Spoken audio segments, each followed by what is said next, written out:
M0FXB, welcome to my channel. So we've got the FTM500 arriving tomorrow. So first thing I do is flick through the manual. We've been through the section where you add your call sign. So as soon as you turn this radio on, it's going to say to you, add your call sign. And I think we've all done this so many times with other similar Yaesu radios. And you know, is this radio much different than the, say, the FTM300? Well, of course, it's like the super version, but very similar as well, FTM200. So you should know your way around it. I'm just flicking through, and some sections are nice and clear. So there's your call sign. Of course, put that in, and remember you can add 4 characters after your call sign. Adjusting the volume, that's pretty obvious, yeah. Top left, bottom. If you're getting this tomorrow like I am in the UK, you'll be looking forward to this. Adjusting the squelch, there you go. Looks like you have to press it for the squelch. You've got one for the main and the sub. Selecting the frequency, you've got the band button here. That's here. Scrolls and cycles through the different frequencies. Tuning a frequency. I did notice this for the first time. You push the big VFO, and I will say this. I think they've done a big VFO because they're going to do the Yaesu 819 HF radio, you know, QRP, with the same design. That's what I think. Why have such a big VFO for VHF, UHF? It's not really needed, is it? They've got 4 very suitable knobs in the corner. But anyway, that's just my guess. So frequencies here, you can see that. Microphone, yeah, they're really, those microphones, I really like them. We've got them on the FTM200. 300, is it 300? Yeah, I'm pretty sure that's right. Switching between the main and sub, so you just press the 2 arrows on top. Nice and simple. Transmitting, lock key for the on-off button. Useful functions, that's the custom function list. You'll see that. You hold down the function button and then it comes up with this list, long list. But if you briefly press it, you get the short list, which is the customizable. And the way you add to this short list, because it will come with its default settings, is you just hold your finger on the one you like, and then one of these will flash, and you just put it in, and it's that good. I think it's quite a good system. And that's what that talks about. PMG. Now the PMG, they've really gone for it on the PMG this time. So I'm going to do a completely separate video on that, but I can tell that it's not just a matter of, oh, you can monitor 5 different things and push this. There's more to it than that. But we'll look at that in a separate part. The scope and search and go, which is basically touching the screen, it's touch screen. Remember, you've got built-in Bluetooth, GPS, APRS. It's all there on this radio. They have tried to get all of the good bits from all the radios they've made and put them into, you know, VHF, UHF, and it is C4FM dual receive, which I'll be testing tomorrow with 2 separate hotspots. One will be my open spot, one will be my Pi-Star. Now this is the bit I was telling you about with the PMG. It looks very good, you know, normal mode, manual mode, then I think they've got auto mode. So I'm not going to go into that now, but I'm going to have a whole video dedicated to that PMG. It looks good. There's your customizable function menu, which is good. It's just showing you how you would do that. AESS, a lot of tweaking that you can do with these 2 speakers. So that's the first really for a VHF, UHF radio. The control head, it's just, you know, it's a solid piece of work, you know, let's face facts.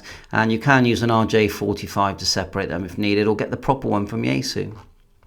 Group mode, it was very handy, especially if you're out and about and you want to track your friends. Group mode, send them messages, photographs, and even audio recordings. There's your control head.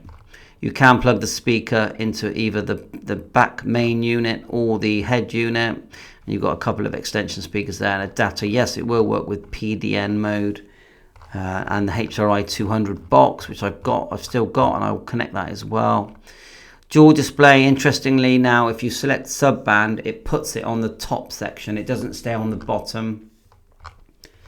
SD card in the side for programming. No, it won't. You can't transfer from the FT300 to the 500, but you can use RT systems to do that. The FTM300 can be, RT systems can be tweaked until they do the proper version. There's your scope, GPS navigation.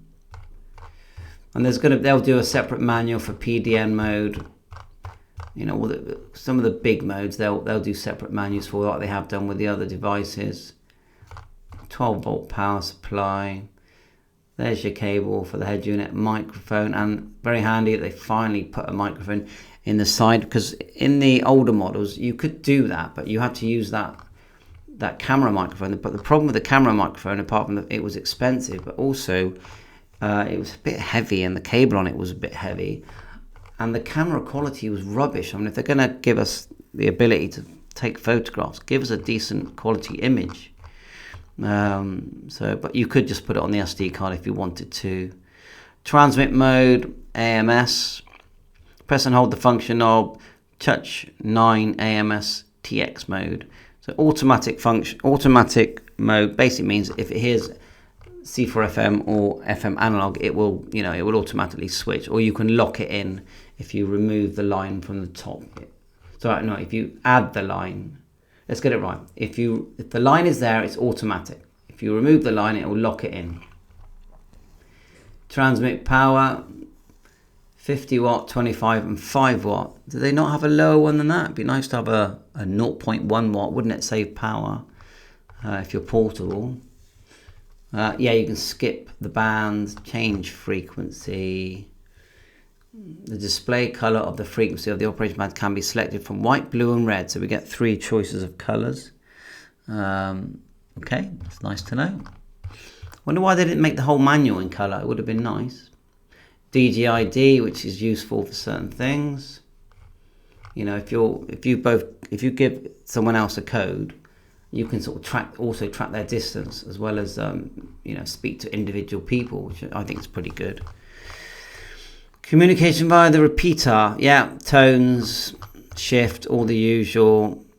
Memory, exactly the same as previous models. Hold down probably the VM button, I would say. Actually, I haven't done it yet. Yeah, press and hold the VM button. You store it, and then you do the same again. You can actually edit the name. You've got the choice there to write it and then edit it afterwards. That's what I do.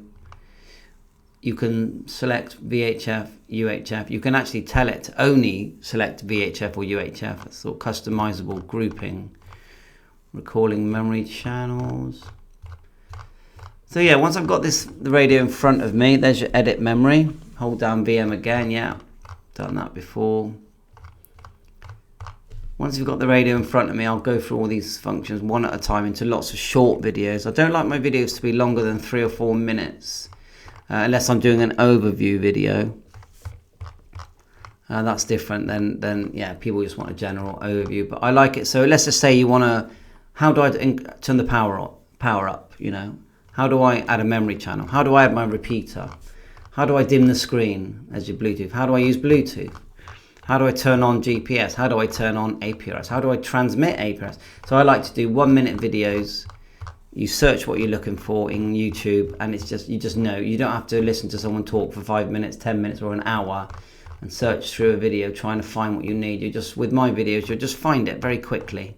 And yeah, it does take me a couple of weeks to do all the videos, but I enjoy doing it. Don't ever think that when I'm doing all these hours and hours of making videos that it's bothering me. No, I'm enjoying every second of it. It's my hobby, and I enjoy using the equipment that I do buy, and I do get charged full price for my equipment. I don't get discount, which is, I actually prefer it that way, because I know that, you know, it's my device, I've paid for it, and it's mine.